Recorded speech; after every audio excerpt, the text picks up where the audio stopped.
সাগর last finishing দিয়েছে। Answer দা তুমি যদি আসতে আজ কামাল হয়ে যেতে। কামাল এইখানটাতে টেনে তুলে নেবে, এই ফাঁকা জায়গাটা নিয়ে আসো, নিয়ে আসো, বড় মাছ আছে দেখবে। তুমি অত নিচে চলে যাচ্ছ, তুমি ওপরে আসো। আর একটু ঘুরতে শিপ জাগাবে না, এমনি ঘষড়ে তুলে নেবে, বড় মাছ আছে।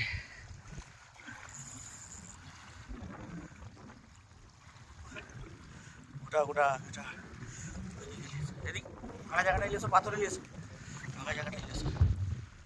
লেও টেনে ঘষে আনসারটা কামাল হয়ে যাচ্ছে। লাও লাও টেনে তুলে লাও। বাবা রে আনসারদা চাগাও চাগাও, এবার তুমি কাঁটাটা খুলে চাগাও। সব 3 কিলো সাইজের মনে হচ্ছে, সব 2.5 কিলো 3 কিলো নিচেই হয় না একটা। সব কামাল করে দিচ্ছে। ও মা